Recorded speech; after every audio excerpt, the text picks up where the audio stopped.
how much did this game matter for the Seahawks?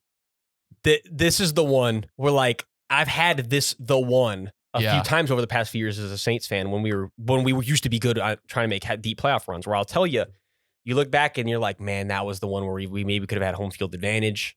We maybe could have had the bye, or however you want to look at it. Like, we maybe could have had a better seed. That's going to be the one you look back and you're going to for sure say that was the one we really blew.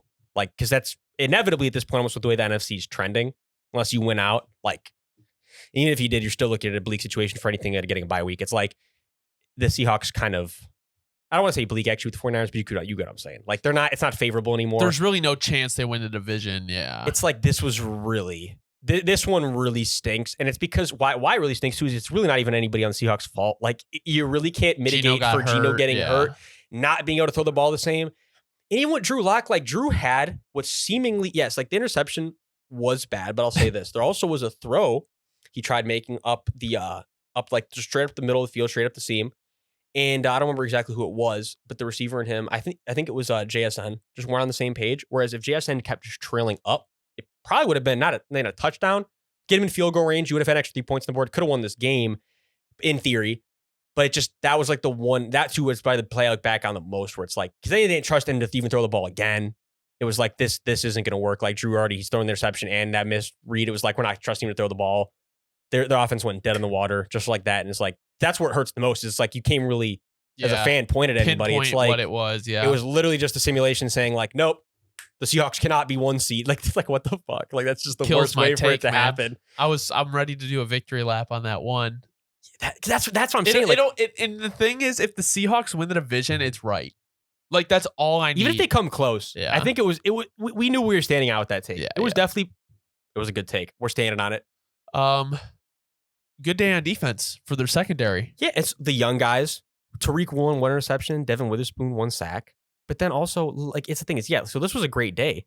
With the Rams, I'll move over to the Rams real quick. Because I want to say, I got a few things I want to say for the Rams. It's like, what are you going to really say? There's not too much. No. I don't think, you're not looking at, did this redeem the season, anything like that. This was just kind of one of those fun wins you get as a bad team, right? Yeah. But we'll talk about him for a sec. Because look, Royce Freeman, taking over as the running back 1, it seems. I know Darrell Henderson's still out there on 3rd down. He's still out there to pass block. Royce Freeman, out of nowhere in these first weeks, I think he's played like 4 games now, just kind of stepping in. He's had great weeks every single week he steps in. I don't use the word great. I'm overshooting. He's had good weeks, very productive weeks. And then Puka Nacua, first, I don't even say big game again in a while, but he's back with a bigger game, 5 receptions, 70 yards, a touchdown. And then I got to give a shout out to Darian Kendricks, first career interception. Definitely could not choose a better time to have your first career interception. Seal the win away. Never forget that one. So that was definitely one of those just fun wins for the Rams. I guess it doesn't really say too much about them. It just says that they took advantage of a good situation. We know what the Rams are, and kind of like we've said all year, they just needed to ship away the talent that they had and rebuild, because Cooper Kupp, like, he's hurt again. It really did hurt to watch that one, because it's so much has been on that's a narrative I didn't want to be right. I didn't want to be right on the narrative that 2 of our most generational receivers we ever had, being Michael Thomas and Cooper Kupp of this generation, they had like a 1 year at their peak. And we never got to see them replicate that same season. Unfortunately, it's spot on, because that's exactly where we're at now. And Rams fans hated me for that. Somebody was like very adamant that like Coop was going to come back and still be the same exact guy. And I'm sorry to say that I was right, because I didn't want it to be this way. Yeah. But Coop, he is an injury prone guy, much more than he was before. And he already was. But now it's like, now you're worried every single week he steps out there. So it sucks. It sucks.